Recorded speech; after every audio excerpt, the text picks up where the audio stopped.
Welcome back mga ropa, kwentuhan muna tayo. Pag-usapan natin ng Game 3 ng PBA Commissioner's Cup Finals sa pagitan nga ng Kubunan ng Barangay kontra sa Kubunan ng TNT. Talo nga ang Barangay doon sa may Game 2 at dito sa may Game 3 mga ropa ay naka-bounce back win sila kontra sa Kubunan ng Token Tex. At grabing sobrang gandang performance nga ang pinamalat sa pinakita dito ng Barangay. Yung mga nawala doon sa may Game 1 at Game 2 ay nag-step up, lalo na si Stephen Holt mga ropa na binabash na ng mga Ginebra fans dahil nga missing in action nga siya doon sa may games 1 and 2. Marami nga rin na nagsasabi na i-trade na daw dapat si Stephen Holt mga ropa, pero dito nga sa game 3 niredeem ni Stephen Holt ang kanyang sarili. Ito ang naging revenge game ni Stephen Holt. Halimaw na halimaw ba naman mga ropa ang ginawa doon sa may first quarter pa lamang para matambakan kaagad ang Kubunan ng Token Tex. Natameme ngayon yung mga nagsasabi na i-trade na daw si Stephen Holt. Pinakita ngayon ni Stephen Holt ang kanyang importansya sa Kubunan ng Barangay Ginebra.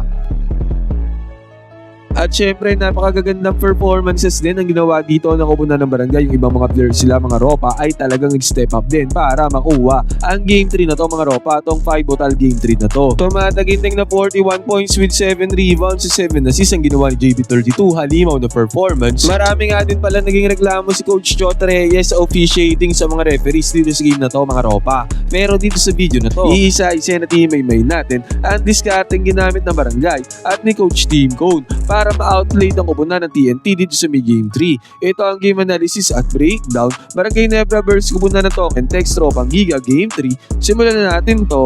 Okay, game. Mga ropa, dito tayo magsimula sa may first quarter. All 0 nga ang score dito. At tingnan natin, Japa Tiglar nandito sa may starting 5 ni Coach Team Cone. At bueno naman nga mga ropa sa may transition. Naiwanan dito na open itong si Jordan Nedding. Hindi pa po established dyan ang transition defense sa Barangay. At open 3-pointer para sa shooter, pumasok agad yan para kay Jordan Nedding. Bueno naman ang puntos dito sa game na to. Baka nagtataka kayo mga ropa kung bakit dito tayo nagsimula. Dito kasi sa may first quarter, dito nagtambakan ng dalawang kubunan. Dito pumutok si Stephen Holt mga ropa, kaya dito na tayo magsimula sa may first quarter. Tingnan natin kung ano ang ginawa ni Stephen Holt ng Kubunan ng Barangay na diskarte para matambakan kaagad ang Kubunan ng TNT. At ang nangyari nga dito mga ropa, ang nangyari, kick out ng bola dito kay Stephen Holt. Naiwanan niya kaagad ang primary defender at dahil dyan, napilitang lumusad si Chris Bacola doon sa may ilalim na nag-iwan naman ng open si Japet Aguilar doon sa may ilalim, missing pass ni Stephen Holt. Yan kaagad na nagpainot kay Stephen Holt mga ropa. Yang pass niya kay Japet Aguilar, nagkaroon kaagad ng easy 2 points. Sa kabilang banda, nakabawi naman dito si Brandon Ganuelas Roser na iwanan niya si Tito Japet. Mabagal na ang paa at lateral si Tito Japet. Iwan siya dito ni BGR. At sa pagkakataon na to mga ropa, heto ang tignan natin. Paulit-ulit na play na ginawa ng Kubunan ng Barangay dito sa game na to. Syempre, yan yung favorite play nila na kung saan pupunta sila kay JB32 dito sa may poste. At syempre ang gagawin dyan ni Justin Brown, it's either papasa siya sa may cutter or popostehan niya itong primary defender. At ang ginawa niya dito, inatake niya yung primary defender at kitang-kita dito sa peripheral ni Justin Brown na open si Stephen Holt. Kitang-kita naman natin si RR Pogoy na track dito ni Justin Brown, hindi na bumabanday dito o Stephen Holt. Kaya kick out ng bola, hindi na pinilit na senaryo, kitang-kita natin yung space. At pumukol kaagad ng 3-pointer dito, itong si Stephen Holt dahil open at nakuha dito ni Stephen Holt ang kanyang first field goal attempt. At ang unang field goal dito para sa finals ay nakuha dito ni Stephen Holt. Basket is good. Nakachani naman ng 2 points sa Kubunan ng TNT doon sa milalim. Nakakuha sila ng mismatch. Pero heto ulit mga ropa, pagka-receive ng bola dito ni Stephen Holt sa may left wing 3-pointer, pinukulan niya ang depensa dito, walang kaabog-abog ni Jordan Nedding. At nakuha nga kaagad dito ni Stephen Holt ang kanyang pangalawang 3-pointer. Back-to-back 3-pointers ang ginawa ni Stephen Holt mga ropa, pumasok na naman. Basket is good. At dahil nga dyan naging 10-7 ang score at sa pagkakataon na to nag-attempt ng 3-pointer doon si Scottie Thompson at nangyari mintis yan. Pero tignan naman natin yung hustle at effort na ginawa dyan ni Scottie Thompson. Siya pa rin na nakakuha ng rebound mga ropa, grabing hustle yan. Sabay kinig-out niya yung bola sa may 4-point area kay JB32. Unexpected pinukol dito ni Brownlee yung 4-point shot. At pumasok at kumanik naman yan kay JB32 mga ropa na i-convert nila ang long range bomb. At sa pagkakataon na to nakadyanin ng 2 points sa Kubunan ng TNT doon sa may perimeter. Pero yun nga lang mga ropa, ang nangyari sa possession ng Kubunan ng Barangay, pagka-kick out ng bola kay Scottie Thompson, na-fake niya dito yung kanyang primary defender sabay attack papunta doon sa may ring. Wala na nakareact dyan kay Scottie Thompson at na-convert dito ni Scottie ang kanyang easy 2 points. At ito pa ang maganda dito mga ropa nung nangyari. Napakagandang defense sa active runs ang ginawa dito ni Arjo Barrientos at sa good defense na yan. Napakagandang play ang sinetap dito ng Koponan ng Barangay. Triangle offense sistema mga ropa. Pumunta ulit sila dito kay GB32 sa may perimeter, sa may poste.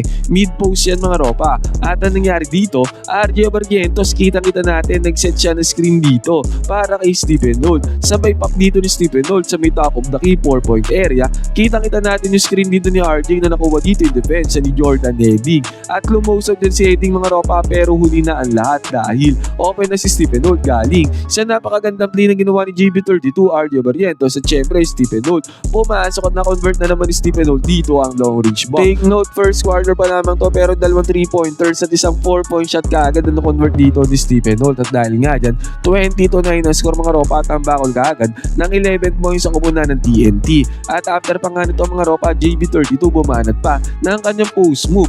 Pinilit dito ni JB32 ang senaryo mga ropa pero na-convert pa rin niya ang kanyang perimeter jumper. Basket is good. At dito naman mga ropa, nagkaroon ng hand of play papunta kay RR Pogoy. Nakapag-convert ng kanilang long range bomb dito ang Koponan ng token text. Pero ang barangay mga ropa, napakagandang sagot ang ginawa. Napakagandang play ang kanilang sinetap dito. Triangle offense mga ropa. Ang nangyari, nagbigay ng screen dito si Stephen Holt. Sabay punta niya sa may left side corner 3-pointer. May option ngayon dito yung holder ng bola mga ropa na si Troy Rosario. Pwede niya ibigay yung bola dito kay Stephen Holt. Pero nakita dito ni Troy Rosario na napakaganda ng ginawang pwesto ni Justin Brownlee. Napunta si Brownlee doon sa may harapan at kitang-kita natin good entry pass ang ginawa dito ni Troy Rosario at tendency outcome niya. Nagkaroon ng easy 2 points dito si Justin Brownlee galing sa triangle offense. Basket is good. Nag-attempt ng long range bomb nila dito ang Koponan ng TNT pero nag-mindes yan. At dito mga ropa, bumalik tayo sa possession ng Koponan ng Barangay kung saan naibigay na naman yung bola dito kay Stephen Holt. At kitang-kita natin between the legs dribble ang ginawa dito ni Stephen Holt at after nyan, pinukulan niya ng walang kabog-abog na long range bomb na naman ang Koponan ng TNT. Take note, first quarter pa lamang to mga ropa pero another long range bomb na naman ang pinasok dito ni Stephen Holt. Tatlong 3-pointers at isang 4-point shot ang ginawa ni Stephen Holt dito sa may first quarter alone mga ropa. Ngayon, nasan yan yung mga nagsasabi na dapat daw i-trade na si Stephen Holt. Grabing performance ang niyang ginawa dito pa lang sa may first quarter. Mintes na naman ang tirada ng TNT mga ropa at ang Koponan ng Barangay ay nagpunta na naman sila kay JB32 doon sa may poste. At successful post mo bang ginawa dito ni JB32, left-handed shot ang kanya na-convert. At nakapag-convert din ng 2 points sa Koponan ng TNT doon sa may kabila. Pero again mga ropa, ang Barangay nagpunta na naman kay Justin Brownlee doon sa may poste. At kitang-kita natin si Kelly Williams. Napapanood dito kay JB32 sa kanyang pagposte, hindi niya namalayan. Si Troy Rosario ay nandoon sa may lalim. Easing pass ni JB32, nagkaroon kagad ng easy 2 points dito si Troy at nagmindes na naman ang Koponan ng TNT at sa may fast break 100 shot ang ginawa dito ni RJ para tapusin ang first quarter. Kitang-kita natin tumataginting na 35-16 kaagad ang score, tambakol kaagad ng 19 points sa Koponan ng TNT. First quarter pa lamang, lahat ng yan mga ropa dahil sa ginawang bomba ni Stephen Holt. Ngayon mga ropa, fast forward tayo din sa may 4th quarter, 85-68 ang score. Tambakol pa rin naman ang Koponan ng TNT ng 17 points. Pero dito kasi sa may 4th quarter, nagkaroon ng run ng Koponan ng token text para pakabahin ng Koponan ng Barangay. At ang nangyari kagad dito mga ropa, nagkaroon ng hand of play papunta kay RR Pogoy. Nakadrop at nalito dito itong si Jeremiah Gray. Kaya nagkaroon ng space si RR Pogoy at pumukol kagad ng 3-pointer. At na-convert naman niya ni RR Pogoy, easy money. Nagkaroon naman ng hassle at effort ang Koponan ng Barangay doon sa may lalim. Nagkaroon sila ng tatlong attempts galing sa kanilang sipag at na-convert naman ni Japet ang kanyang pangatlong attempt. At sa pagkakataon na to, penetration ni Jordan Heading at nagkaroon dito ng top shot itong si Calvin Oftana pero na-convert niya yan. At JB32 nagkaroon ng isolation play against si Chris Macola at kita-kita natin pinanis lamang ni Justin Brownlee ang one-on-one defense dito ni C-Mac. Yun nga lang mga ropa, ang naging respond dito ng Koponan ng TNT, napakagandang hand of play. Drop defense dito si JB32, na-close out dito si Arlo Barrientos gamit ang screen. 3-pointer ang kanlabasan dito para sa Koponan ng TNT. Nagmindes ang tirada ni Stephen Holt sa may right side corner 3-pointer dahil dyan. Transition 4-pointer naman ang pinukol dito ni Chris Macola. At nakuha dito ni Chris Macola pa ang 4-point shot mga ropa, tapya sa kalamangan ng Barangay. Sa 10 puntos, 90-80 ang score. Napa-timeout dyan ang Koponan ng Barangay mga ropa ropa at after ng timeout, good entry pa naman ang ginawa papunta kay Scottie Thompson. Sayang nga lang, hindi na i-convert ni Scottie ang tirada. Nakuha ng barangay ang offensive rebound, JB32 ang umatake at nagkaroon dito ng lucky bounce. Itong si Justin Brownlee. Sumubok dito ng long range bomb na naman si Simak mga ropa pero nagmindes yan. At sa pagkakataon na to, pag Boston na naman ni Justin Brownlee mga ropa, ganyan nga ang kanilang ginagawa at nangyari nga dito. Nagkaroon ng top shot si JB32 pero yung lucky bounce ay nakuha na naman dito ni Justin Brownlee. At si Jordan Nedding mga ropa, nagkaroon din ng strong attack at lucky bounce din na nangyari dito kay Jordan Nedding. Pumasok na ang tirada, may kasama pa kang nakuha ni Jordan Nedding ang bonus free throw at ang nangyari, good defense ang ginawa dito ng upunan ng TNT. At sa good defense pa nga na yan mga ropa, ang nangyari pa, walang kaabog-abog na 3-point shot. Ang pinakawalan dito ni RR Pogoy at pumasok ang 3-pointer na yan para kay RR at dahil dyan, bumaba pa sa 94-86 ang score, naging single digit lead na lang kalamangan dito ng upunan ng barangay. At dito mga ropa, nagpunta ulit ang barangay kay JB32 sa may poste at kitang-kita natin brinaso ni Justin Brownlee, napakagandang fadeaway jumper para putulin dito ang momentum ng upunan ng Toko MX Ropang Giga. Basket is good ang top shot dito para kay JB32.